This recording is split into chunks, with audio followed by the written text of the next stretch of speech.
Bismillahirrohmanirrohim. Assalamualaikum warahmatullahi wabarakatuh. Bagaimana kabarnya anak-anak? Mudah-mudahan hari ini kalian semua dalam keadaan sehat sehingga dapat mengikuti pembelajaran Ibu di Mapel Ekonomi. Ya, masih ingat tidak anak-anak mengenai pembelajaran minggu kemarin atau pada hari sebelumnya? Pada hari sebelumnya kita sudah mempelajari mengenai konsep persamaan dasar akuntansi. Ada yang masih ingat? Apa itu konsep persamaan dasar akuntansi? Ya, bagus. Konsep persamaan dasar akuntansi adalah aset sama dengan liabilitas plus ekuitas. Yang perlu kalian ingat dalam pencatatan atau rumus persamaan dasar akuntansi ini, apa penggolongannya?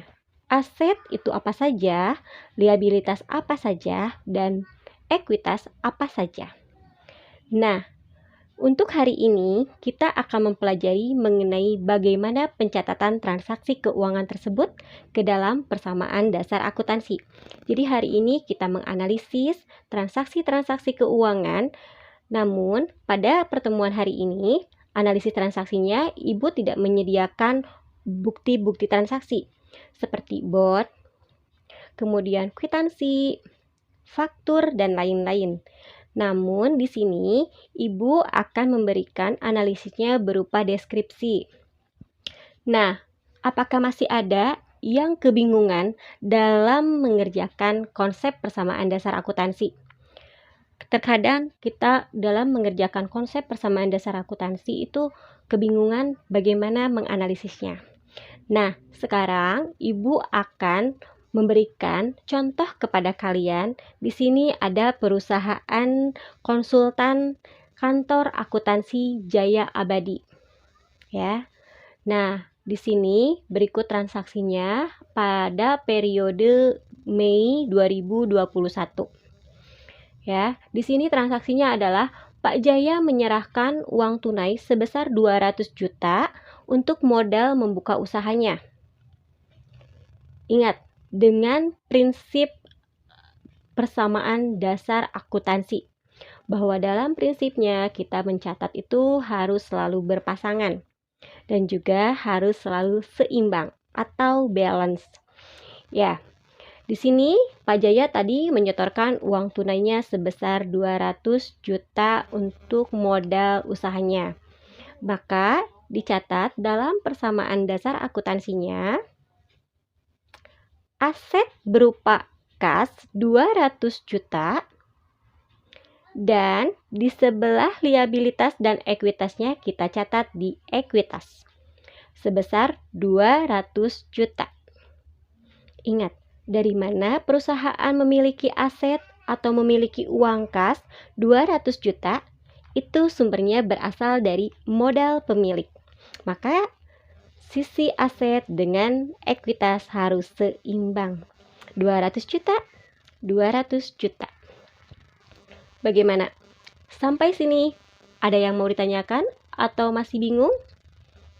Jika sudah jelas, silahkan kita lanjut lagi. Contoh transaksi berikutnya. Pada transaksi berikutnya, tanggal 3.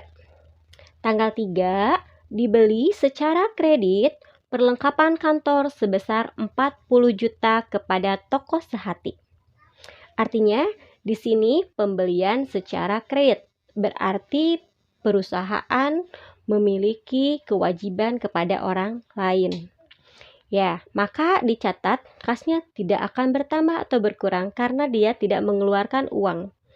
Namun, di sisi asetnya, dia jadi memiliki perlengkapan kantor sebesar 40 juta. Nah, kemudian di sisi liabilitas dan ekuitasnya kita catat juga. Maka yang dicatat di sini apa? Ekuitas atau liabilitas? Ya, benar sekali. Tadi yang akan dicatat itu adalah kewajiban karena pemilik perusahaan membeli perlengkapannya adalah secara kredit. Maka di sini akan dicatat di sebelah liabilitas karena perusahaan membelinya secara kredit. Ya, 40 juta memiliki perlengkapan itu secara kredit, maka di sisi liabilitas dan ekuitasnya, liabilitas bertambah sebesar 40 juta. Maka kita akan jumlahkan. Tadi asetnya 200 juta berupa uang cash dan juga 40 juta berupa perlengkapan. Jadi total aset yang dimiliki oleh perusahaan adalah sebesar 240 juta. Kemudian di sisi liabilitas dan ekuitasnya, tadi modal pemilik 200 juta, kemudian di liabilitas 40 juta. Jadi 240 juta. Dan keduanya balance alias seimbang. Bagaimana? Sudah mengerti? Jelas? Oke, kita ke transaksi berikutnya. Transaksi berikutnya tanggal 5. Ya, tanggal 5 Mei. Dilakukan layanan jasa untuk auditing kepada perusahaan antariksa sebesar 150 juta. Namun, pembayarannya akan dilakukan pada minggu depan. Artinya, kita sudah melakukan konsultasi kepada antariksa. Ya, antariksa baru membayarnya kepada kita itu minggu depan, tidak sekarang. Artinya, di sisi aset kita memiliki uang di antariksa. Meskipun uangnya masih di luar, tetapi kita tetap mencatatnya di aset. Asetnya apa? Asetnya adalah berupa piutang. Kita catat di piutangnya berapa? 150 juta. Nah, bagaimana di sisi liabilitas dan juga ekuitasnya? Apakah di liabilitas atau di ekuitas? Benar sekali. Dicatatnya akan di modal atau ekuitas. Artinya modalnya bertambah 150 juta. Ingat, meskipun uangnya belum kita terima, tetapi uang yang ada di luar, yang ada di antariksa, itu adalah milik perusahaan kita. Jadi tetap piutang 150 juta dan modal kita bertambah 150 juta. Bagaimana? Kita lanjutkan lagi ke transaksi berikutnya. Diambil tanggal 8, diambil untuk kepentingan pribadi pemilik sebesar 25 juta. Jadi ini siapa ya? Pemiliknya butuh uang pribadi, butuh keperluan pribadi, dia ngambil dari uang perusahaan. Nah, bagaimana ini mencatatnya? Ingat, untuk mencatat pengambilan pribadi ada istilahnya adalah pripe. Ya, maka karena uang cash yang diambil oleh pemilik, tadi kita punya uang berapa? 200 juta. Sekarang uang cashnya diambil, uang cashnya 25 juta. Artinya kas akan berkurang 25 juta. Kemudian sekarang bagaimana transaksi di liabilitas dan ekuitasnya? Ya, benar sekali. Kita catat di modal atau di ekuitas. Artinya karena pengambilan pribadi, ekuitasnya akan berkurang, modalnya akan berkurang karena pemilik mengambil uang pribadi untuk keperluan pribadinya sebesar 25 juta. Tadi kita punya uang cash 200 juta dikurangi dengan pengambilan pribadi pemilik 25 juta. Jadi sekarang 25 juta di kas berkurang, kemudian di ekuitas juga berkurang sebesar 25 juta. Bagaimana? Sudah jelas? Oke, kita lanjutkan ke transaksi berikutnya. Transaksi berikutnya tanggal 10 Mei. Tanggal 10 Mei dibeli peralatan seharga 175 juta. Dari jumlah tersebut baru dibayar tunai sebesar 75 juta. Sisanya dibayar kemudian. Nah, sekarang perusahaan punya apa? Berupa aset peralatan. Kita masukkan ke akun peralatan sebesar 175 juta. Kemudian tadi kita sudah bayar, ya. Tunai 75 juta. Artinya, uang cash kita keluarkan untuk membayar peralatan, untuk membeli peralatan. 75 juta. Sisanya dibayar kemudian. Berarti kita punya apa? Punya kewajiban. Ya, punya utang. Kemudian kita catat di liabilitasnya. Tadi kita sudah beli yang namanya peralatan 175 juta. Dan baru membayar 75 juta. Artinya apa? Kita masih memiliki kewajiban berapa? Benar sekali. Kita masih punya kewajiban sebesar 100 juta. Nah, bagaimana? Ya. Kenapa kita tetap mencatatnya 175 juta? Karena tetap meskipun kita belum membayar secara utuh, tetap kita memiliki peralatan yang harganya 175 juta. Aset kita seharga 175 juta. Jelas? Kalau sudah jelas, kita lanjut ke transaksi berikutnya. Nah, tanggal 11. Tanggal 11 dibayar utang kepada toko sehati sebesar 30 juta. Kita bayar utang. Nah, berarti kalau kita bayar utang, uang cash kita berkurang. Aset akun kas berkurang sebesar 30 juta. Dan utang kita, karena kita bayar, asalnya punya utang berapa? Dikurangi lagi. Berapa? 30 juta. Ingat, dalam mencatat aset, apa yang harus dicatat? Jadi sebelah aset harus dicatat.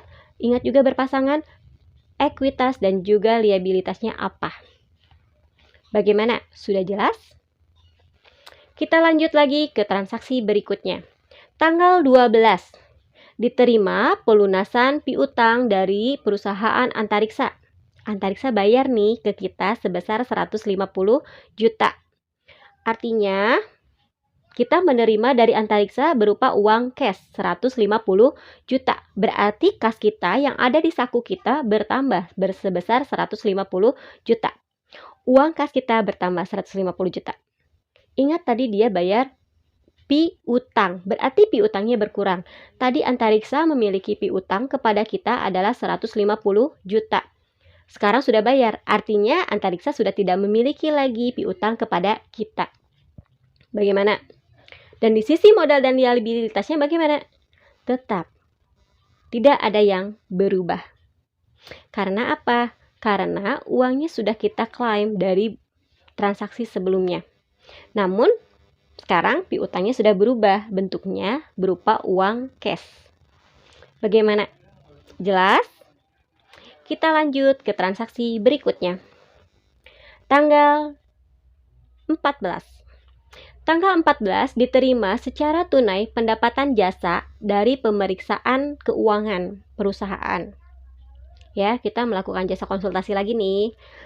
Nah, kemudian dari jasa konsultasi tersebut, kita mendapatkan uang cash dari pemeriksaan sebesar 70 juta. Artinya pendapatan. Ya, pendapatan berarti kita dapat uang cash berapa? 70 juta. Ya, kita dapat uang cash sebesar 70 juta. Artinya kas kita bertambah sebesar 70 juta. Bagaimana di sisi liabilitas dan juga ekuitasnya? Ya, berarti modalnya juga bertambah sebesar 70 juta. Bagaimana? Sudah jelas? Kita lanjut lagi ke transaksi berikutnya. Tanggal 20. Tanggal 20 dibayar gaji karyawan sebesar 18 juta. Nah, artinya kita bayar uang kas nih. Kita mengeluarkan uang untuk biaya bayar karyawan. Berarti uang kas kita berkurang sebesar 18 juta. Ya. Uang kas kita berkurang 18 juta untuk bayar gaji karyawan. Kemudian di sisi liabilitas dan ekuitasnya bagaimana? Modalnya juga berkurang. Modalnya berkurang berapa? 18 juta. Ya. Masih lanjut? Sabar ya. Oke, Kita lanjut lagi. Tanggal transaksinya 26. Tanggal 26 dibayar beban air listrik sebesar 15 juta. Berarti kita keluar lagi uang nih, berarti uang cash kita keluar atau berkurang. Uang cash kita berkurang sebesar 15 juta. Ya, transaksinya seperti yang tadi. Berarti di sisi liabilitas dan ekuitasnya juga berkurang. Apanya yang berkurang? Liabilitas atau ekuitasnya? Benar sekali, yang berkurang adalah modalnya sebesar 15 juta. Bagaimana? Oke, sekarang kita lanjut lagi. Sekarang diterima tanggal 28, diterima pendapatan dari jasa auditing pada PT Astro sebesar 150 juta. Dari jumlah tersebut diterima 50 juta dan sisanya dibayar kemudian. Maka tadi kita menerima yang namanya pendapatan, berarti ya jasa dari auditing kita sebesar 110 juta. Tapi baru diterimanya adalah 50 juta. Artinya yang baru diterima uang cashnya adalah 50 juta. Kita catat di pendapatannya itu di kas ya. Kasnya bertambah 50 juta. Ya, piutangnya berapa? Tadi 110, kita baru nerima 50 juta, berarti sisanya PT Astro ke kita itu berapa lagi? 60 juta. Berarti piutangnya 60 juta. Bagaimana di sisi liabilitas dan juga ekuitasnya? Untuk di sisi liabilitas dan ekuitasnya tentu saja modalnya bertambah. Bertambahnya berapa? 110 juta. Tapi kan Bu, kita baru nerimanya uang itu 50 juta. Kenapa kasnya sudah bertambah? Ingat, meskipun uangnya di luar, meskipun kita sebelum menerima uangnya, tetap saja itu adalah aset kita, harta kita. Jadi tetap modalnya bertambah 110 juta. Ya. Maka jika kita rangkumkan dari transaksi-transaksi yang sudah kita lakukan, kita akan memperoleh informasi keuangan. Ya. Kita totalkan berapa nih asetnya? Nah, dari sini kita bisa lihat berapa aset kas kita. Bagaimana kondisi arus kasnya? Bagaimana kondisi keluar masuk uangnya? Kita bisa lihat di kolom atau di akun kas. Ya, tadi ada 200 juta, kemudian juga pengeluaran 25 juta, pengambilan pribadi, dan di transaksi-transaksi yang lainnya. Nah, kita bisa lihat di sini kita memiliki saldo kas ya sebesar 207 juta. Kemudian kita bisa lihat berapa uang kita yang ada di luar totalnya pada periode tersebut. Itu adalah piutangnya sebesar 6 juta. Berapa itu? 600.000 ya.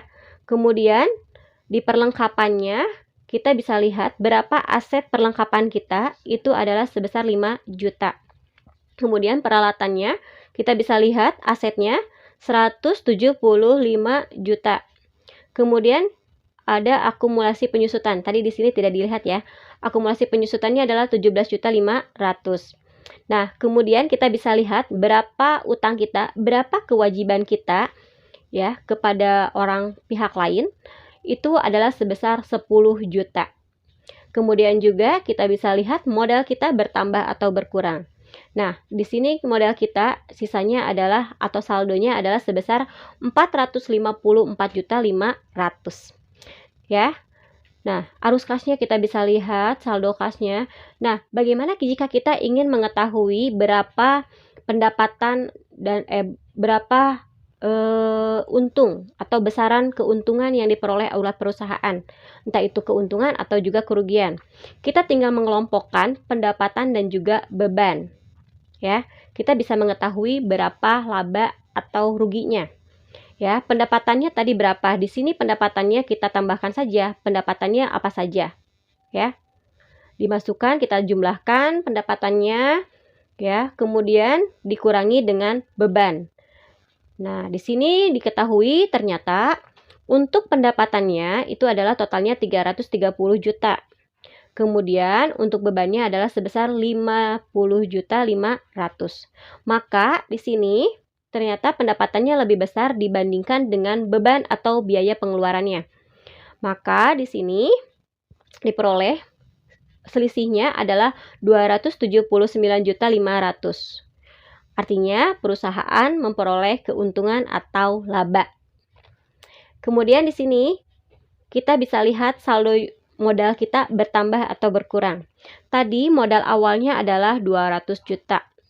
Kemudian kita memperoleh laba tadi 279.500.000. Dan tadi sempat kita mengambil pride atau pengambilan pribadi, uang untuk keperluan pribadi dari perusahaan sebesar 25 juta. Berarti labanya itu kita kurangi dengan pride, maka totalnya adalah 254.500.000.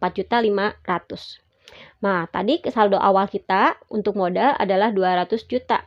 Dikurangi dengan laba dan pride ya, sudah kita tambahkan laba dikurangi pride, maka hasilnya adalah 254.500.000.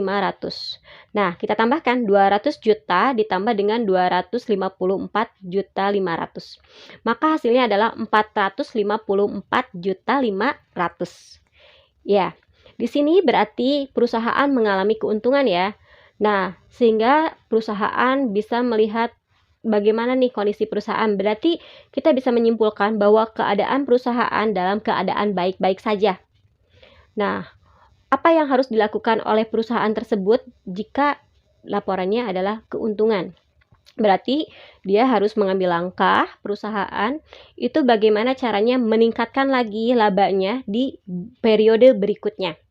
Ya, mungkin itu meminimalisir pengeluaran atau memaksimalkan lagi, mengefisiensikan lagi operasionalnya perusahaan dan lain-lain. Nah, bisa juga perusahaan memikirkan karena kita sudah punya laba nih, punya keuntungan, kita buka lagi cabang. Nah, bisa saja seperti itu. Jadi, dengan kita mendapatkan informasi-informasi keuangan tersebut, kita dapat mengambil kebijakan. Langkah apa yang harus dilakukan oleh perusahaan untuk mempertahankan atau memajukan atau mengembangkan usahanya. Bagaimana anak-anak? Apakah sudah jelas? Ya. Nah, perlu tidak kita melakukan pencatatan keuangan tersebut? Tentu saja perlu. Jadi, dengan kita mencatat transaksi-transaksi keuangan tersebut, kita dapat tahu bagaimana kondisi perusahaan. Nah, selain dari kalian mencatat persamaan dasar akuntansi ini, sebenarnya banyak sekali aplikasi-aplikasi keuangan yang bisa kalian download di Google Play Store. Ada banyak sekali jenis-jenis aplikasi ya untuk membantu kita memudahkan dalam melakukan pencatatan transaksi. Ada buku kas, buku warung dan lain-lain ya. Nah, di sini Ibu ini punya gambarannya ya. Ya, di sini ini ada beberapa jenis-jenis aplikasi yang bisa didownload dan digunakan oleh kalian jika kalian membuka usaha ya. Tapi kalau misalnya perusahaannya sudah besar ya dan tidak bisa dilakukan dengan hanya mencatat transaksi-transaksi, apalagi dengan menggunakan persamaan dasar akuntansi atau dengan menggunakan aplikasi tersebut. Tetap saja perusahaan harus lebih luas lagi dan harus menggunakan siklus akuntansi untuk pencatatan keuangannya. Karena kalau misalnya perusahaan sudah kompleks ya, asetnya sudah banyak, tidak bisa dicatat dengan persamaan dasar akuntansi, nanti akan melebar terus ya, asetnya banyak ya, itu akan melebar. Jadi jika masih sederhana, jika masih perusahaannya belum terlalu kompleks, kita bisa menggunakan persamaan dasar akuntansi dan juga aplikasi. Nah, mungkin kalau perusahaan nanti mungkin ada Mayob, ada Dea, Dekisi Accounting, beberapa aplikasi yang atau komputerisasi akuntansi untuk melakukan pencatatan transaksinya. Tapi tetap di sini kalian baru belajar mengenai dasarnya. Jadi dasar dari persamaan dasar akuntansi ini harus bisa kalian kuasai. Sebenarnya belajar akuntansi itu mudah kan ya? Ya, tidak serumit mata pelajaran yang lain sebenarnya. Karena dalam akuntansi cukup kalian hanya bisa menjumlah, mengurang, kali, dan bagi saja. Itu saja. Dan kalian hanya tinggal bisa menyalin mana saja nih yang harus disalin. Ya, dalam menyalin itu ada aturannya. Jadi kita hanya harus tahu itu adalah rambu-rambunya, mana yang harus dipindahkan, mana yang tidak. Seperti misalnya kita nanti membuat yang namanya buku besar. Kita bikin buku besar kas nih, dari jurnal diposting. Nah, apa saja yang harus kita masukkan ke kas? Nah, itu rambu-rambunya. Berarti kita hanya masuk kas saja. Piutang nanti dulu. Nah, gitu. Jadi kita harus tahu bagaimana aturannya. Kita hanya tinggal menyalin saja, memindahkan saja, kemudian menjumlahkan atau mengurangkan, pindahkan lagi, bikin rangkuman. Nah, seperti itu saja kegiatan transaksi keuangan. Kalian dalam menghitung uang saja juga sudah pintar ya. Kemudian menghitung diskon itu sudah pintar. Jadi anggap saja belajar akuntansi itu bagaimana kalau kalian memiliki usaha, atau jika kalian menjadi seorang accounting, atau misalnya kalian menjadi seorang bagian keuangan atau bendahara dan lain-lain. Bagaimana nih kalian harus mencatatnya? Kalian mengelompokkan, mengikhtisarkan, dan lain-lain. Nah, bagaimana? Pusing? Rumit? Tidak pelajaran akuntansi? Ya, hanya butuh kesabaran jika nanti kalau kalian misalnya dalam pencatatan itu terjadi kesalahan. Udah nyampe laporan keuangan nih, ternyata ada kesalahan. Ya, kita bongkar-bongkar lagi dari awal. Makanya dalam mengerjakan pencatatan transaksi keuangan itu kita harus teliti. Baik, bagaimana anak-anak? Sudah jelas untuk hari ini? Ya, kalau sudah jelas, Ibu cukupkan sekian. Terima kasih kalian sudah ikut pembelajaran akuntansi ini dengan Ibu. Wabillahi taufik wal hidayah. Wassalamualaikum warahmatullahi wabarakatuh.